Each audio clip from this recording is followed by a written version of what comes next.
Hi guys, great to see you again. Welcome back for another video.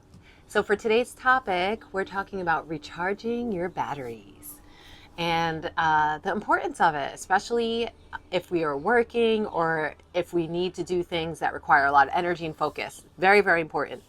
And there's three ways that we can do it. Three ways. We can, number one, we can do it with our food choices. Number two, with our sleep. And number three, with grounding exercises and practices. So today in this particular video, we're going to talk about the first two, and then that I have a couple extra videos, one on simple yoga poses to help with grounding. And we also have a beautiful Qigong video put together by one of our therapists, Anne Artiaga. She's a licensed acupuncturist who just loves Qigong. And so she created this beautiful video for you guys to follow along with in a beautiful grounding Qigong practice. It's amazing. All right, so getting back to the first two. So number one, about food. Okay, so food choices are huge. They are way bigger than we know. You know, as Hippocrates says, food is thy medicine. And somehow, way, way a long time ago, we got this, I think, a little bit confused with food as being comfort. And the comfortable foods that we love to eat tend to be salty, fatty, and sweet. And unfortunately, that is not good fuel for our bodies. So those particular foods, those should be once in a while foods, like eating mac and cheese and having ice cream for dessert or a piece of cake. Things like that aren't really good ways to build up our body's energy. So we have to look at the food choices that we're making throughout our day to make sure that we are eating foods that are actually energizing. So these foods that are energizing are foods that have a lot of life force. So if you think about foods that have a lot of life force, you think about mainly fruits and vegetables. They are the ones that have the biggest life force. So if you have a lunch with a small salad and a bowl of like vegetable soup, it's going to fuel you better than if you had like a chicken parmesan sandwich for lunch. The chicken parm it's fatty, a lot of fat from the cheese and the breading. Also, the meat itself is pretty fatty, and then you're pairing that with bread, which as we know, is not really that great for us, and cheese, which also has a lot of sugar in it. So that combination of a lunch is going to make you tailspin down into what Dave Chappelle calls the itis. I don't know if you've ever seen the Chappelle Show, but there's a really funny clip on there about if you can't sleep at night, instead of taking a sleeping pill, you can eat this jar of ribs by your bed, and that will sure as anything put you to sleep, right? Same idea. Those foods are heavy. Ribs, burgers, pizza, all that stuff is very heavy, very fatty, and that can really deplete the body's energy. So when you need to focus, you want to be eating foods that have a lot of life force. So like I said, fruits and vegetables, and also nuts. Nuts are a really good form of protein that the body can utilize, and they have enough sugar in them to actually help to clear the mind. And a lot of nuts, they have a lot of minerals. Like selenium, I know, is a great mineral that's in just eating almonds. And selenium is a great mood booster and a mind clearer as an element. So you have to think about food in terms of that, especially throughout your workday. You want to eat the foods that give you a boost and not make your job harder. You don't want to be moving through sludge throughout your day. You don't want to have a foggy head when you can't remember anything. That comes from food choices. All right, so that's number one. Number two, we're talking about sleep and the importance of sleep hygiene. Sleep is so important, so important. And most of us are not getting enough, especially if you're a new parent and you have a baby. You're not getting any sleep, and I'm sorry for you. I really am.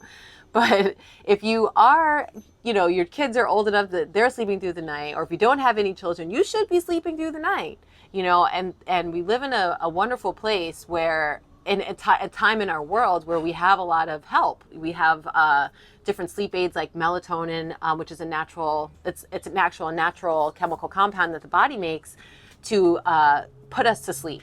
right? And so that naturally happens at night. And for some of us, especially if you're very stressed out throughout the day, the melatonin has a hard time even being released into the body, so that can help you to put yourself down to sleep. So without that melatonin, a lot of people, that natural melatonin, a lot of people actually seek it out, and they go and you can buy it over the counter and get a bottle of melatonin, and you could take that at night. That can help you sleep.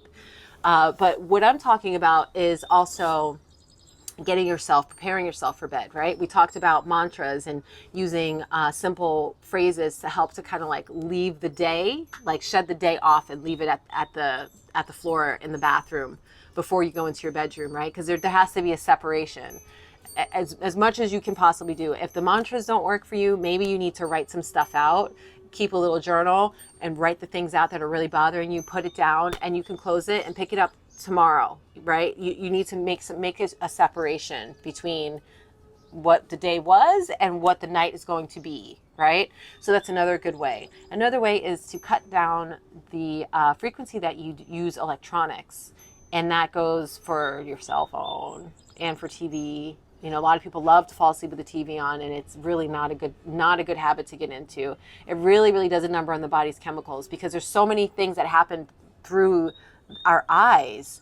The light that hits our eyes will produce certain chemicals in our body that can make it really hard to fall asleep. So we want to make sure that we're not exposing ourselves to these harmful rays that come off of the screen of your phone, the screen of your laptop, the screen of your computer, whatever it is, before you go to bed. So cut that down to about at least an hour before you go to bed.